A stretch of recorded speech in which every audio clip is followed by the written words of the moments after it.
Hello and welcome to the 60th episode of Williams Whiteboard. As I always do, I'd like to take a quick moment just to say thank you to all of you that have come by, watched the videos, left comments, likes, and shares. I really appreciate the shares. So on today's 60th episode, I want to talk about the concept of the COR Superpower. Yes, we're going to go back and touch on something and elevate on something that I talked about a couple of weeks ago and talk about the COR Superpower. So, about 2 weeks ago, on episode 58, I talked about elevating the role of the COR. That in my opinion, we were talking about the value proposition of the role, and again, in my opinion, the greatest ROI in the acquisition life cycle is elevating the role of the COR to get the returns that we're looking for in our outcomes of the acquisition system. I received a great response from episode 58. In fact, a couple of people hit me in the messages and said, hey, what do you think is the most important COR role? Okay. In other words, the superpower. What do you think is the thing that has the greatest ROI for the role? So I've been thinking about it for a couple of days, and I wanted to come back and talk about that. So let's break out what I see as the role of the COR. Okay. The role of the COR, there's clearly a demarcation. There's pre-award activities, and then there's post-award activities. Okay. The contracting officer's representative has things to do, responsibilities, obligations on both sides of this activity. So let's talk about the pre-award activities. There's the voice of the customer. Okay. Sometimes they're actually the customer. Okay. Voice of the customer. There are IGCE, independent government cost estimate responsibilities. There are market research responsibilities.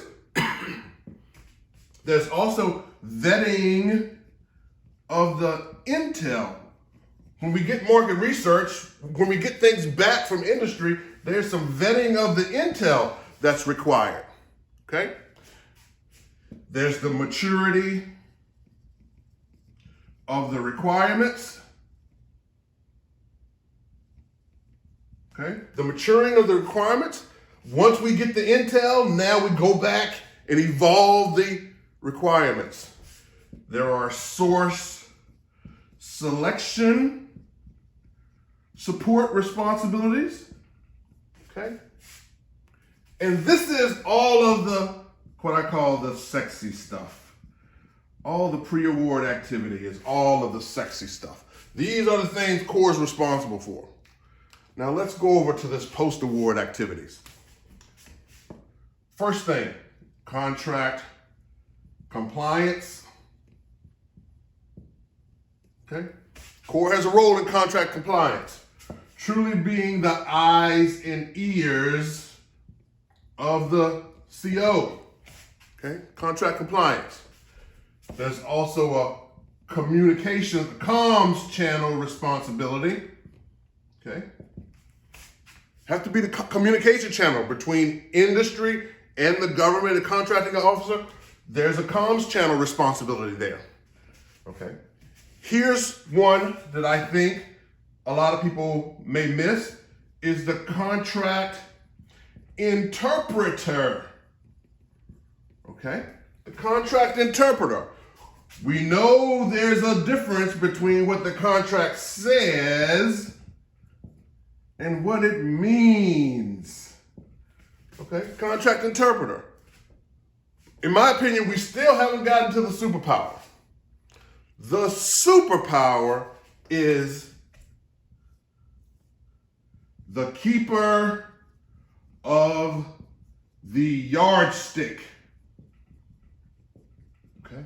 The keeper of the yardstick, meaning the person that is measuring the deviations from expectations. Okay? The deviations from expectations.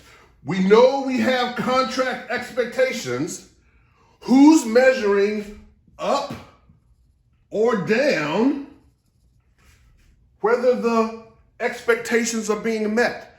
In my opinion, that is the core superpower. The person that keeps the yardstick, that has a sense of what the expectation is and who's measuring the deviations from it. Okay? This person has carrot and stick responsibilities, or at least insights, okay? Using the carrot and the stick. The carrot could be if there are incentives in the contract for over and above performance, incentives. If there are penalties for less than, to include CPARs over and below, vetting, documenting performance, all of this activity, the keeper of the yardstick is truly the superpower.